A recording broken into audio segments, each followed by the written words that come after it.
Nimemsikiliza Waziri Mkuu wa Jamhuri ya Muungano wa Tanzania akiwa kwao Iramba,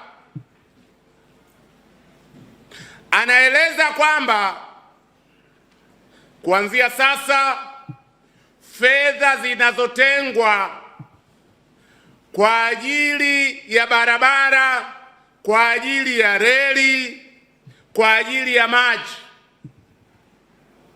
tutahakikisha zinakwenda moja kwa moja kwenye mifuko hiyo. Ukitazama kauli hii kwa juu juu, unaweza ukadhani ni kauli nzuri sana ya serikali, lakini tunataka wanachama wapya kutoka vyuo vikuu msiridhike na majibu mepesi namna hii, muhoji. Huyu waziri mkuu alikuwa waziri wa fedha.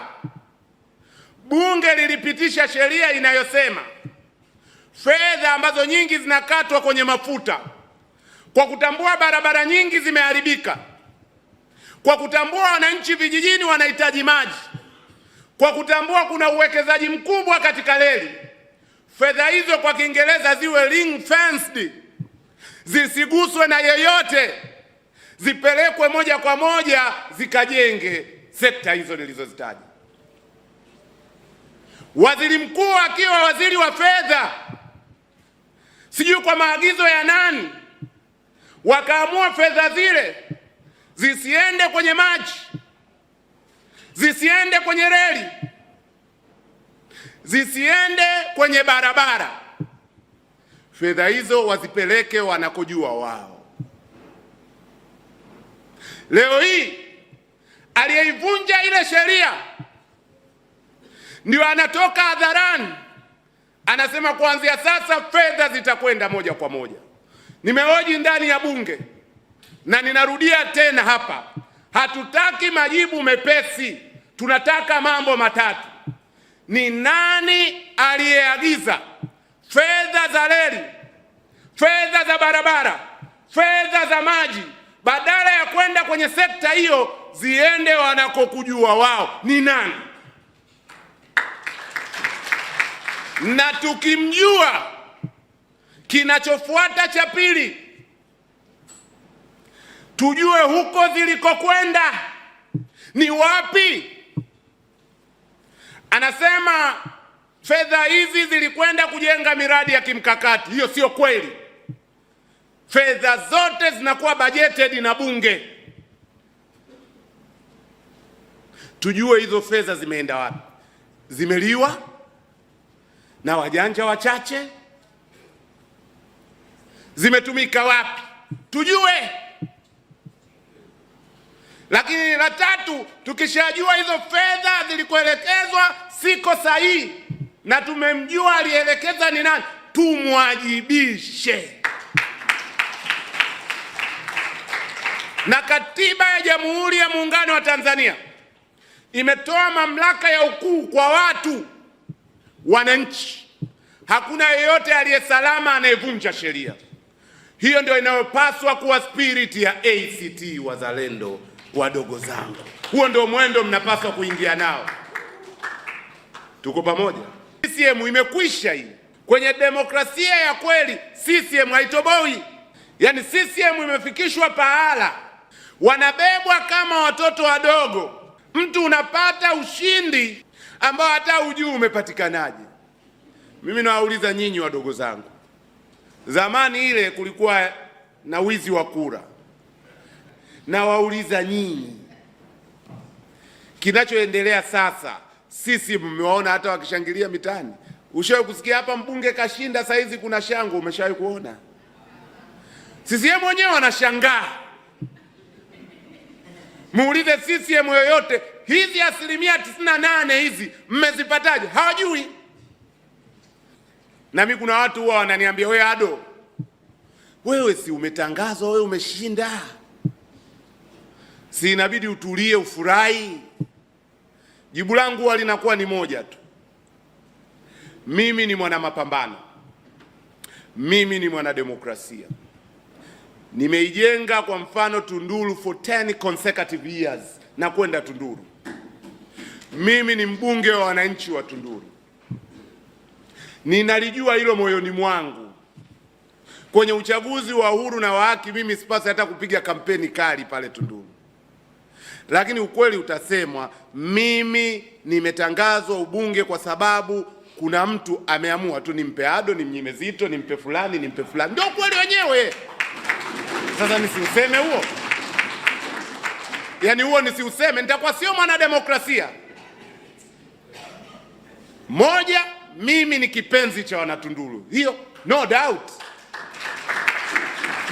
Lakini la pili, na hilo halina ubishani, yeyote anayeingia Tunduru, ukiingia tu unapata harufu kwamba sasa nipo kwenye himaya ya ACT, nipo himaya ya Ado.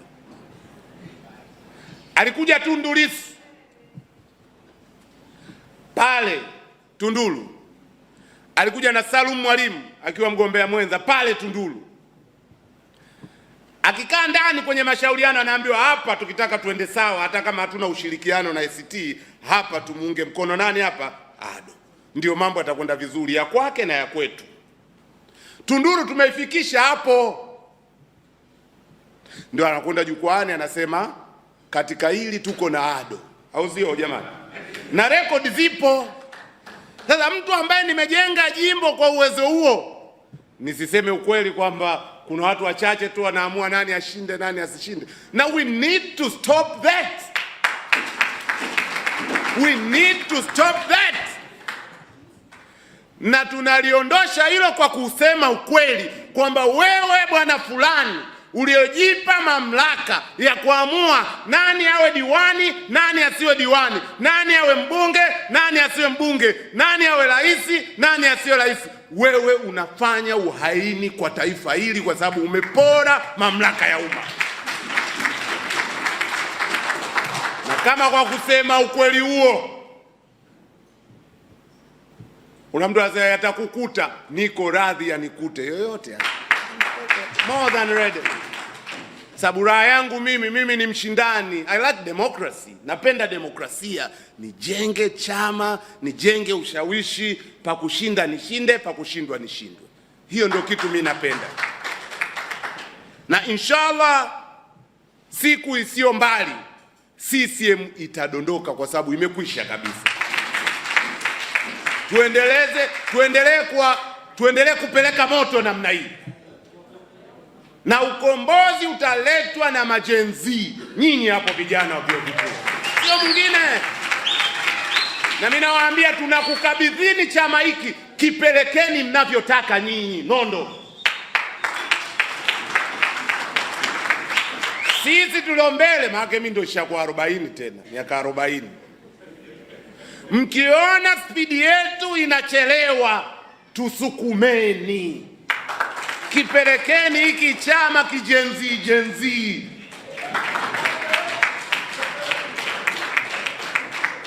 Yaani usiseme katibu mkuu atawaza nini, mwenyekiti atawaza nini. Youth wing dunia mzima, ngome ya vijana. Na nyinyi vijana wa chuo kikuu, nyinyi ni waasi dhidi ya mifumo kandamizi. Ndio historia inavyosema. Kama kuikata hiyo minyororo sisi tunachelewa, nyinyi tupelekeni kwa spidi mnayotaka nyinyi. Wajibu mwingine ni wa kutetea haki. Teteeni haki bila ubaguzi. Teteeni haki za makundi yote. Chama hiki ni kinara cha kutetea haki za makundi yote.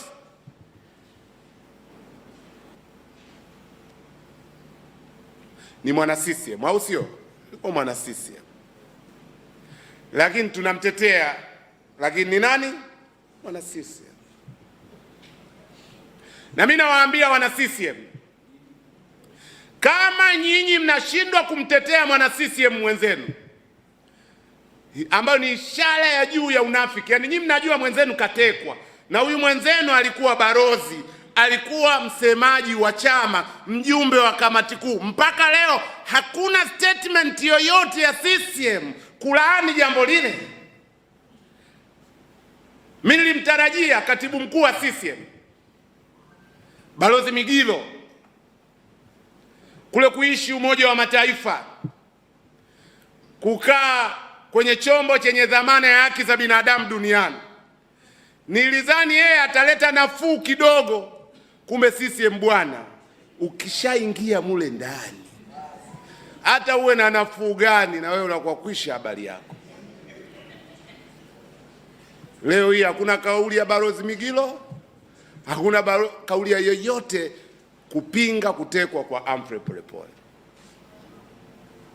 Matokeo yake, kauli ya kwanza ya katibu mkuu wa CCM, muwe mnafuatilia habari, ni kauli ipi? Kauli amekaa na waandishi anaongea, ni kauli gani?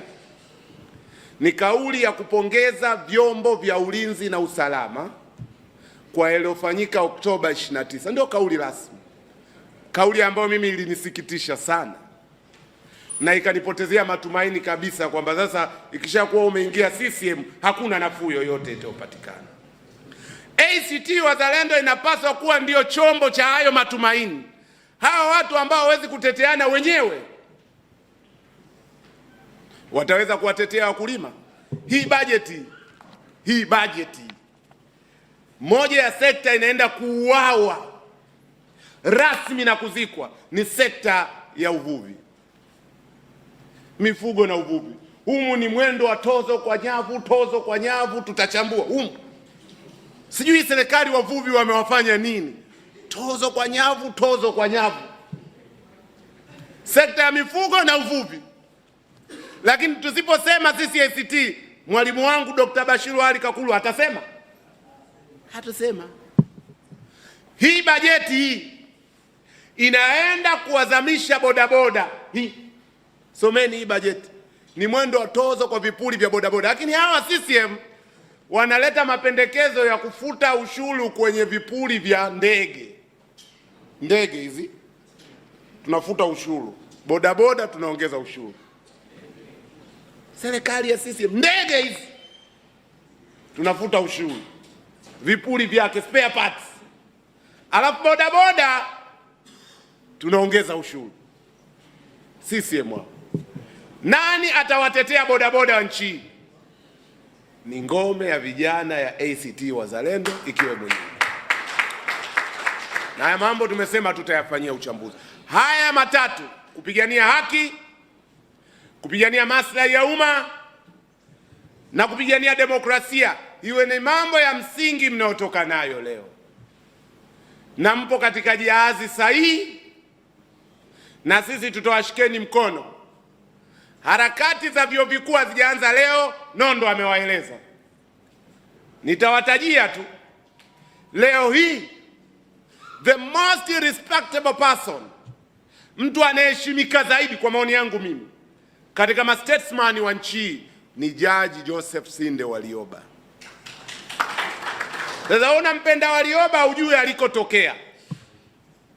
Warioba alikuwa ni rais wa chama cha wanafunzi Tanganyika 1965. Nenda kasome historia. Wachambuzi mahiri, akizungumza utampenda, wa katiba na sheria nchi, Profesa Isa Graham Hussein Shivji. Uongo kweli? We unampenda Shivji ujue alikotoka. Shivji alikuwa ni memba wa chama kinaitwa University Student Revolutionary Front, USAF, akiwa kijana kama wewe, au sio? Ningeweza kuendelea kusema namna harakati za vyuo vikuu zinaweza kukujenga hata wewe mwenyewe binafsi, na sisi tutawajenga nyinyi kwenye engo zote. Moja, mujiandae kupambana na dunia katili inayokuja, dunia ya AI, dunia isiyo na ajira. Ni kazi ya ngome ya vijana wa ACT Wazalendo, tutawashika mkono kwenye hiyo.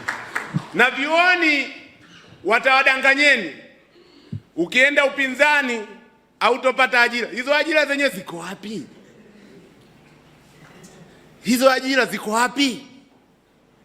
Yaani wewe graduates zaidi ya 100,000 wameshahitimu,